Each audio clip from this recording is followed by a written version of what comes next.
Okay, Dr. Carr, this year I'm going to be having you teach the second year immunology course. And as part of that, you're going to have to cover the complement lecture. Okay, I'm your man. Now, these complement proteins have some very tricky names, and you're going to have to learn them. Teach them to me, I'm ready. First, C1. C1 what? C1. C1 what? All I see is a bunch of students in a lecture hall. C1, you idiot. That's the first complement protein name. C1. Okay, C1. Now you see. UC. C1 and UC. No, there's no UC. It's just C1. C1 what? C1. That's the first complement protein name. Listen to me carefully. C1. I see. C1. No, it is not ICC1. It is simply C1. Okay, just C1. Alright, C1, aka C1q R2S2, binds to the AA complex. AA, isn't that something from psychology? No, listen, AA complex, antigen antibody complex. Oh, antigen antibody complex, okay.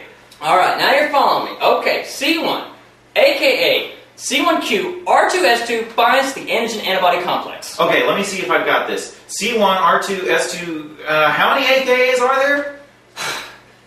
Listen to me, you numbskull. There is no AKA. It is simply C1. One C1 binds to the AA complex. This is complex. Okay, I think I got it though. Okay, so one C1 binds to the AA complex. Alright, now listen. The AA complex, in order to bind to one C1, it requires two IgGs or one IgM.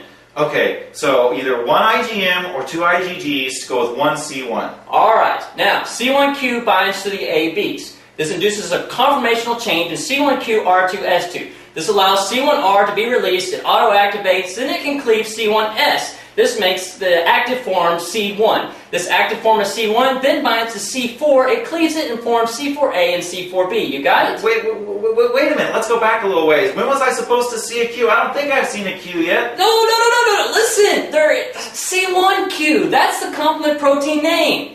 Well, why didn't you say so? Okay, so C1Q, one IgM, two IgGs, and one C1. Now you're following me. Alright, now, so you take this one C1S, it binds to C4 and forms C4A and C4B.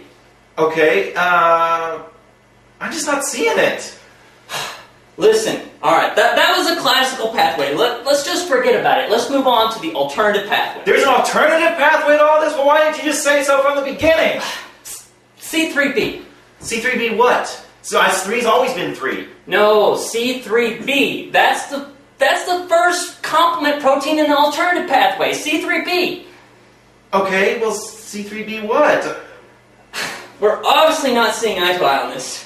Okay, eye to eye. Well, that's the first time you mentioned that one. So let me see if I think I got this. I really think I got this. So we have one IgM, two IgGs, one C1, and we have eye to eye. I got it! There is no eye to eye. Listen to me carefully. I'm gonna make it simple this time, okay? Okay. Alright.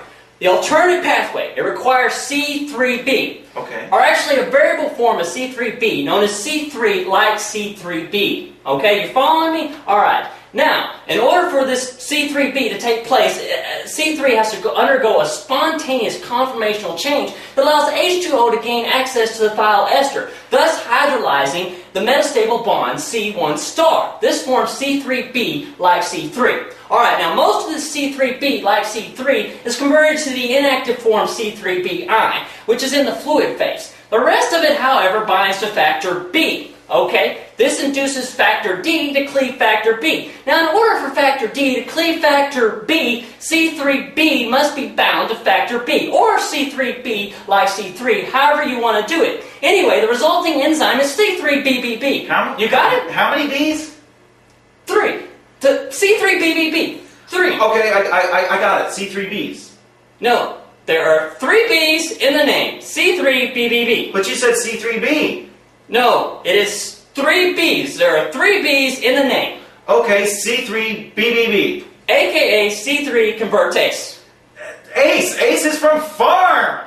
Oh, you numbskull, let's just forget about it. I'll teach it. Yeah, but didn't the last time you teach it, didn't all the MS2s get C's?